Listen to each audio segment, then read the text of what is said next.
So I want to show you my hiking preparation routine that I do before I go out. So in order to get rid of the tension from my body before I use my body, so that I can, when I'm moving, when I'm hiking, the movement patterns that I have are the most ideal for my body and not compromised by tightness anywhere. So I'll show you the quick routine. It usually takes me 15 minutes. If I'm really into it, it can take up to 30 minutes. But 15 is usually fine, 10 if I'm really eager to get out. Okay, so I usually start just quickly lying on my back and doing a supine twist. So I just bring one knee into my chest, other arm out, and I just pull it across. I usually can crack my back really well doing that, and that frees up the muscles in my back. And then I do the other side. There we go. I notice usually that one side is tighter. I might hold it for a little while with the arm reaching across, and then I might feel a nice stretch across the pecs, which is obviously a good thing too. Nice fluid deep breaths. This feels really nice. It's stretching out all across my back as well. There we go. Okay. And then I usually start by rolling out my glutes. So I'm usually going to start with the standard firm density foam roller. I have a short one at home, so I usually use the short one. It's totally fine. You don't need a longer one. The long ones are only helpful if you lie on them, but I'm not doing that. So I'm sitting on it, bringing my hands down behind the roller, and then I cross one leg over the opposite knee, sort of like a figure four. I lean towards the bent knee side. So now I'm on my butt and I'm just rolling a little bit up and down, and I'm looking for the tender spots on my butt. If this is not enough tension, then I could lift my leg up and bring more body weight on it, and I definitely have some tender spots there. Right, you can go towards the sacrum, so more towards the center of the body. You can go a little bit more down.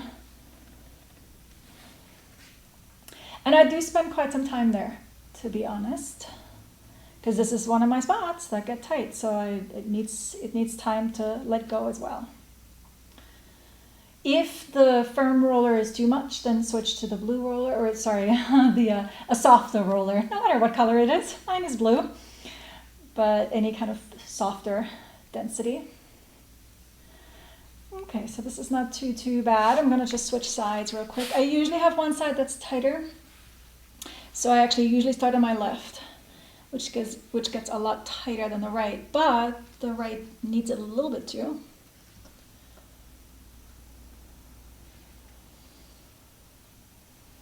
Good. So I'm preparing that. It's on a scale of 1 to 10. When I think about tenderness and discomfort, I would say it's maybe a 4 right now, so it's really not bad. Maybe a 5, that one particular spot. So since it's not so bad, I'm going to try and get up the scale a little bit and be a little bit more aggressive, quote unquote. It's a difficult, always a tricky term to use. So this roller is called Rolga. I really, really like it because of those higher and lower areas. And it's fairly dense too, fairly firm. So because of those uneven areas and those ridges, you can get more targeted into the muscle. So I didn't feel too tender on the flat roller, but here I can get to more specifically to areas that are tight. Yeah, oh yes, there it is. Oh, so good. Let's do the other side real quick, see what's going on there.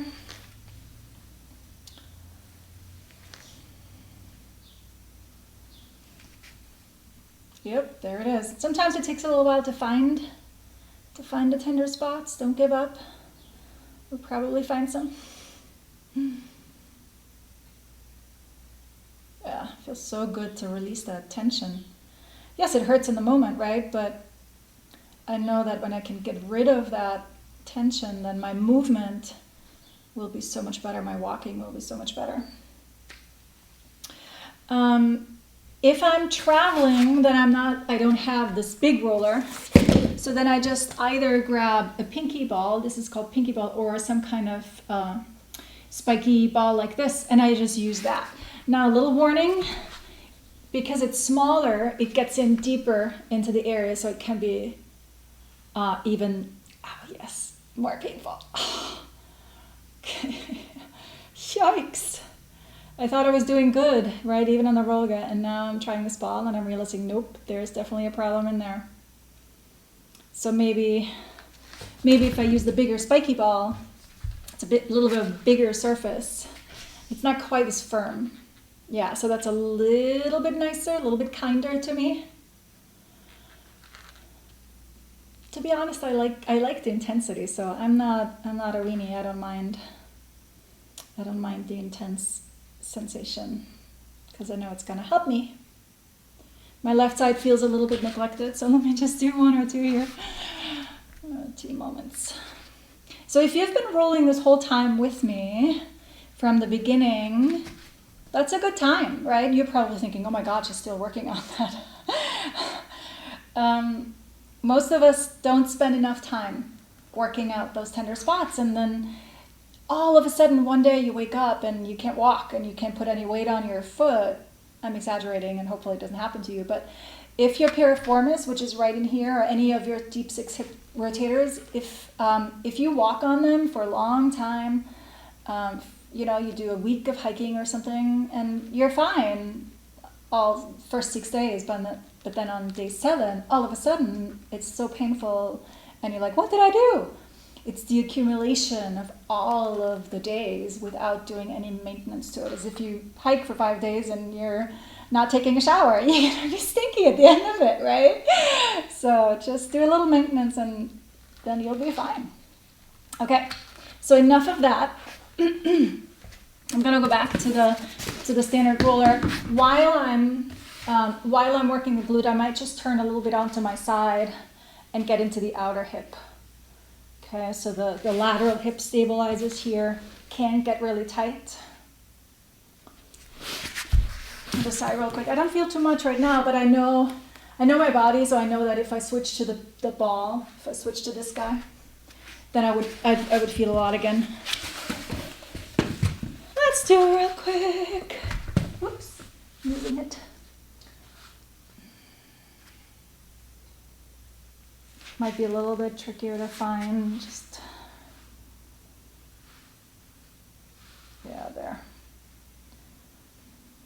there it is. And then maybe not rolling around fast, but so now that I have the spot, I'm just hanging out here, letting my body weight sink down onto it. Sometimes can get a little bit of a burny feeling too. Ow. Oh, yes, usually the left side is tighter, so let me quickly do that. Check it out. Yeah. Yes, there you go. Found it. Oh. The best part, of course, is always when we stop, right? When it's done. So if you hold it and you let gravity sink down onto it, and you feel that it's not tender anymore, then pick a new spot, right? So I just lift up, pick a new spot, sink down onto it again, and yoo-hoo, there's a new spot. And I'll do that in several places. If you get, actually, now that I'm moving a little bit more down towards my piriformis, you might get to the spot and then you feel the muscle jumping over it there. I felt it. I wonder if you can see that. There. Did you feel it twitch and wiggle? One more time.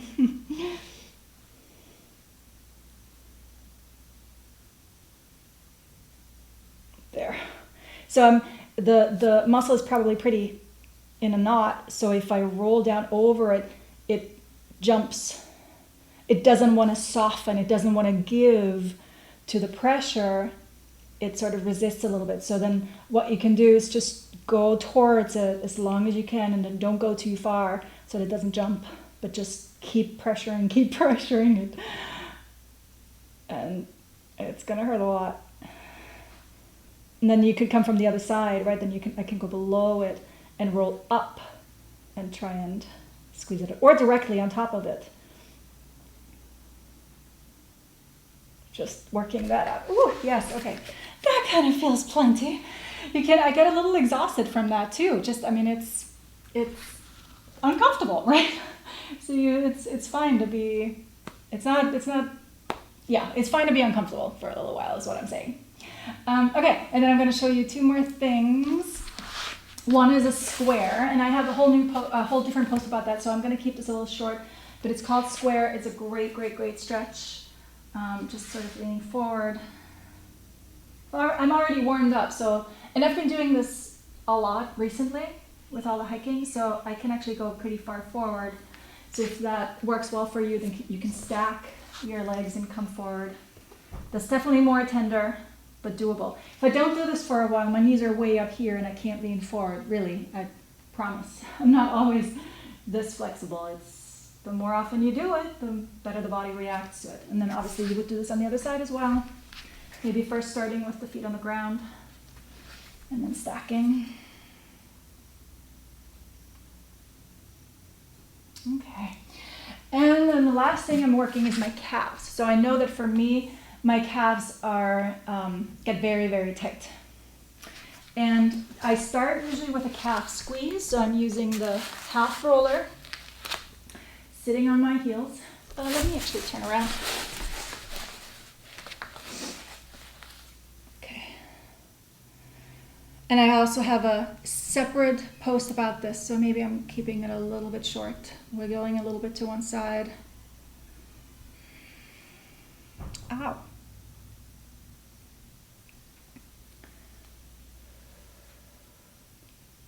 Yep. So this I'm often traveling with, but for some reason, if you don't have a half roller, the full roller doesn't work very well. So if you have a pinky ball, you can use that. Just trying to get your weight on it, and careful, it wants to push aside. Ooh, yeah. So small balls are smaller points of contact, so they usually hurt a little bit more. Yippee! So I'm pushing it in so that it doesn't move aside, so that it actually gets the spot that's tender. You can move it to a different place. Yeah. Okay, and then obviously on the other side as well, a little bit.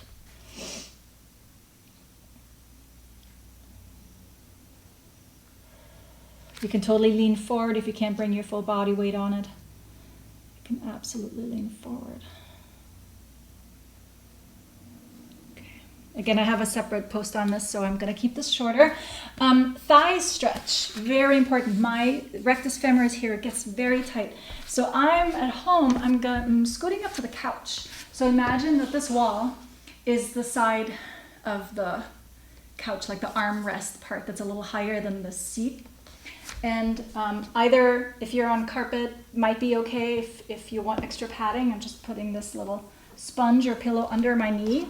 I'm flipping my knee up behind me, and then I'm stepping the other foot forward. Now, I said my thighs are tight and short. Yours might be even tighter, so you might not be able to do this. Or you might be able to get the foot up behind you, but you might have to lean forward like this, right? Standing upright with the foot up behind you is quite the stretch. I know I can do it, I know I need it. So that's a good level for me. I'm walking this out to the side because it helps me keep my body upright. When I'm here, I tend to fall over. I have a hard time balancing. And right now, my main goal is just to stretch out the thigh.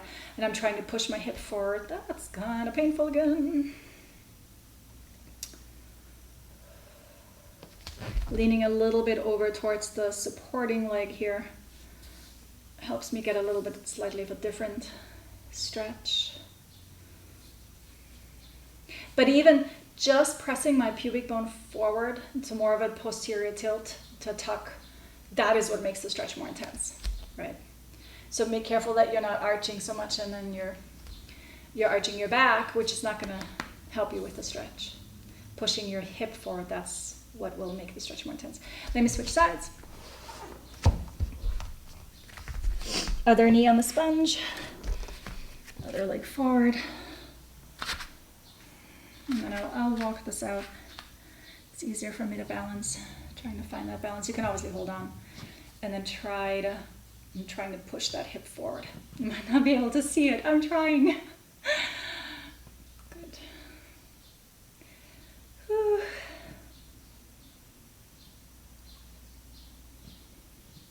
Okay. Kind of feel like I want to hold this now approximately the same amount of time that I did on the other side.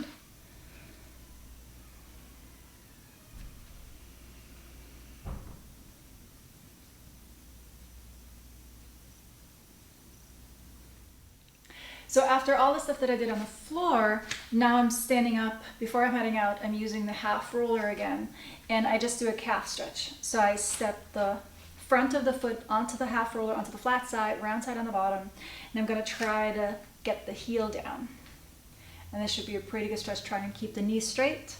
I'm holding on just for balance. I don't want to worry about that. I could try and bring all of the weight onto it, so sort of lifting the back foot up. That intensifies the stretch nicely. Or I could try and stand next to the half roller. And of course I do that on the other side. And I usually hold it. I hold it as long as I feel a stretch. So I'm not stopping just because I counted to 10 or just because I don't know. Whoops. A little bit tricky to balance. So I'm really, really holding it and pushing into it until I feel, yeah, I don't feel much stretch anymore. Very important. And I know that can take a while. I know.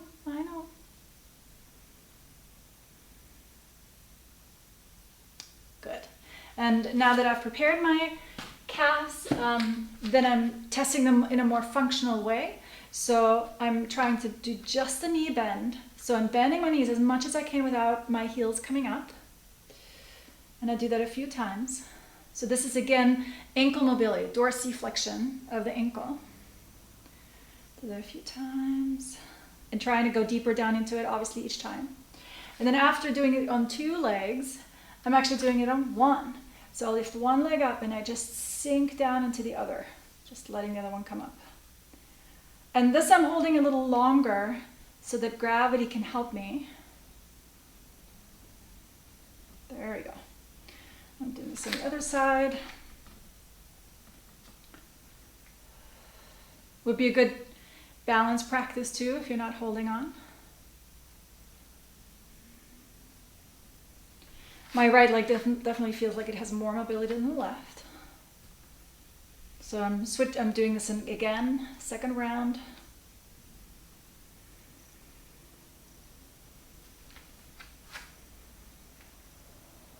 Yeah, I feel like I have much less resistance on the right. Okay, and then one more time, or a few more times with both, trying to see if I can use that mobility that I've created with the exercises, with the stretches, now to actually use them when I move, right? Because what's the point in doing all of these massages and stretches if my body can't use the new mobility when it's actually moving? And when you're hiking, right, you step up, you need that ankle mobility in the back to push off. And if you have the habit of standing always on your tiptoes, of hiking up and only using the ball of the foot as a contact with the ground, then try and change that. Try and really keep your heels then push off with the heel. Okay, go easy. If you do too much of that in the beginning, your Achilles might not like that, but if you just keep doing those calf stretches, and it'll get better. And I'm ready for my hike. Thank you so much for watching. If you enjoyed this, please give it a thumbs up. Subscribe if you haven't already. And if you'd like to see more cool information, head over to PilatesEncyclopedia.com. I'll see you next time.